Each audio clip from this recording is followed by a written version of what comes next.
You think you know what a psychopath looks like? Think again. Forget everything Hollywood taught you about wild-eyed killers and obvious red flags.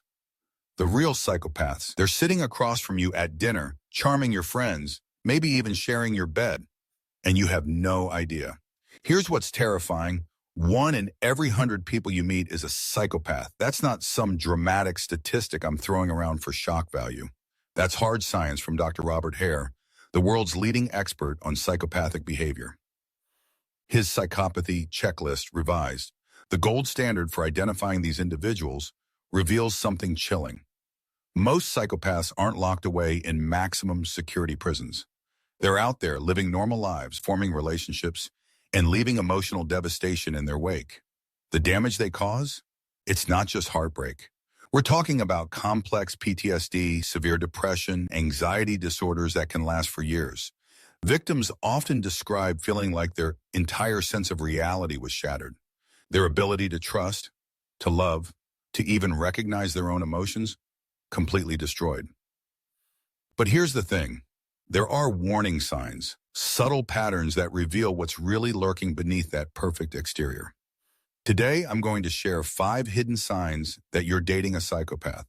Signs that most people miss completely because they've been conditioned to look for the wrong things. Sign number 1, they have an uncanny ability to mirror your perfect partner. This isn't about having things in common. This is something far more calculated and disturbing. Psychopaths possess what researchers call an emotional scanner. They study you with the intensity of a scientist examining a specimen, cataloging your desires, your vulnerabilities, your deepest needs. Dr. Martha Stout from Harvard Medical School explains that psychopaths lack genuine emotions, but they've become expert observers of human behavior. They watch how people react to different emotional cues, and they file this information away like a predator learning the hunting patterns of their prey. Here's how this plays out in real life. You mention casually that you love hiking and finding peace in nature. Suddenly, they're a nature enthusiast too, sharing stories about their favorite trails. You talk about your complicated relationship with your father, and they reveal a remarkably similar family dynamic. You express your values about honesty and loyalty, and they become the most honest, loyal person you've ever met. But here's the tell. This mirroring happens too perfectly, too quickly. Normal people have their own established interests and personalities. They might discover new things through you, but they don't suddenly become a carbon copy of your ideal partner. When someone seems to check every box on your unconscious wish list, when the compatibility feels almost supernatural, that's not destiny, that's manipulation. The neuroscience behind this is fascinating and terrifying. Brain imaging studies show that psychopaths have significantly reduced activity in the limbic system, particularly the amygdala, which processes genuine emotion. But their prefrontal cortex, the area responsible for planning and manipulation, shows heightened activity when they're engaged in deceptive behavior. They're literally rewired for emotional counterfeiting. Sign number 2, they create artificial urgency and intensity in the relationship. Psychopaths understand that normal relationship development has natural pacing. People gradually open up, trust builds slowly, and emotional intimacy develops over time. But psychopaths can't sustain long-term deception, so they accelerate everything. This shows up as love bombing on steroids. We're not talking about someone who's just really enthusiastic about you. This is systematic psychological manipulation designed to bypass your rational defenses. They shower you with attention that feels almost addictive. Constant texts, surprise visits, elaborate gestures that seem to come from nowhere. But here's the key pattern. They push for major commitments at lightning speed, moving in together after a few weeks, talking about marriage within months. They create scenarios where declining their intensity makes you feel like you're being unreasonable or cold. They'll say things like, "I've never felt this way about anyone before," or "Don't you feel this incredible connection between us?" Research from the University of California reveals something crucial about how this affects your brain. When someone overwhelms you with positive attention, your brain releases massive amounts of dopamine and oxytocin. These are the same chemicals involved in addiction. Your rational mind becomes compromised because you're essentially getting high from their attention. The psychological term for this is trauma bonding. They create an artificial peak experience that feels more intense than normal love. Then they begin to withdraw that intensity in subtle ways. Your brain, now accustomed to those chemical highs, starts craving their attention like a drug. You mistake this neurochemical dependency for deep love. Sign number 3. They have an eerie calmness during conflicts or crises. Most people show genuine stress responses when faced with serious problems. Their voice might shake, they might become visibly anxious, they show concern about outcomes. Psychopaths? They remain disturbingly composed, almost detached. This isn't emotional maturity or good coping skills. This is what Dr. Hare calls affective deficit.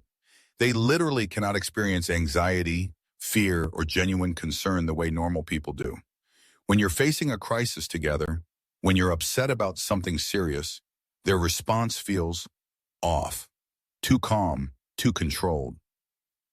I'll give you a real example. Sarah was dating Mark for 8 months when her father was diagnosed with cancer. She was devastated, crying, barely able to function. Mark's response?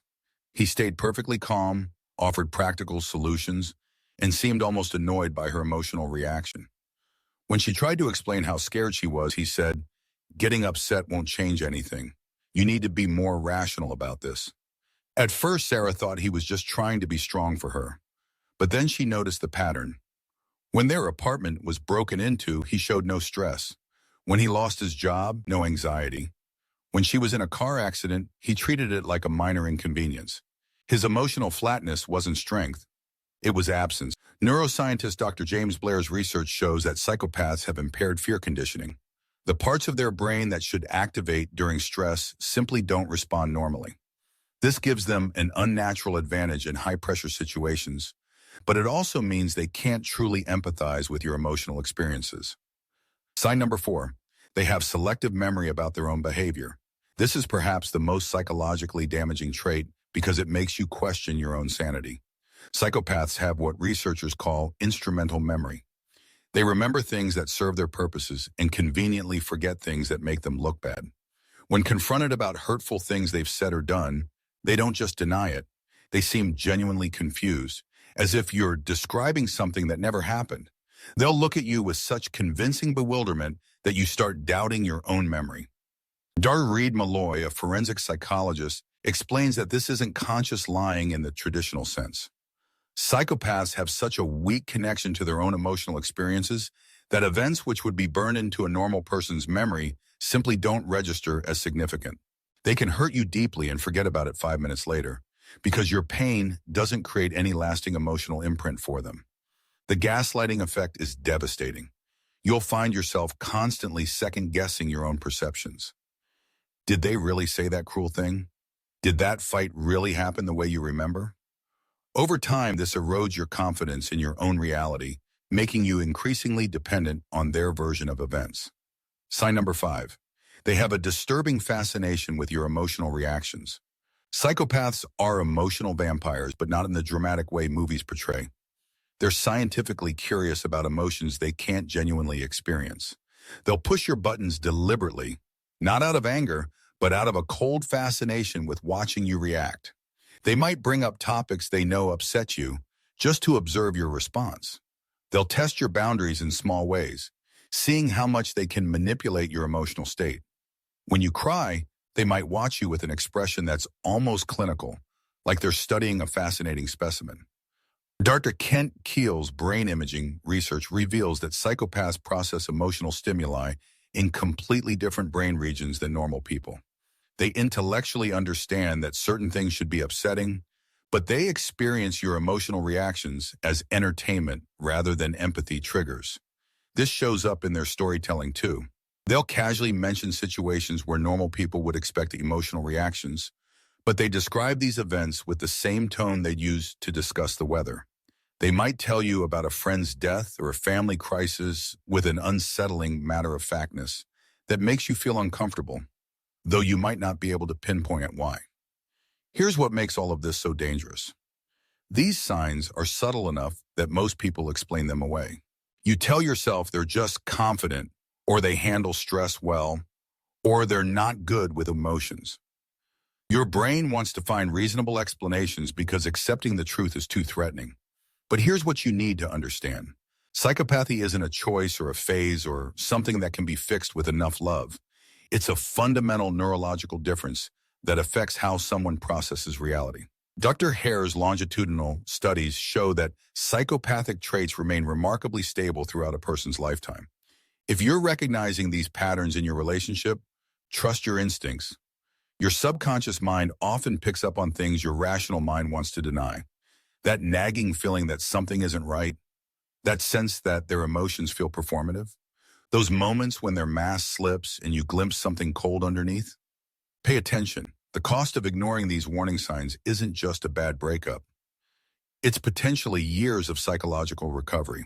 But the cost of trusting your intuition and protecting yourself, that's just a relationship that wasn't meant to be.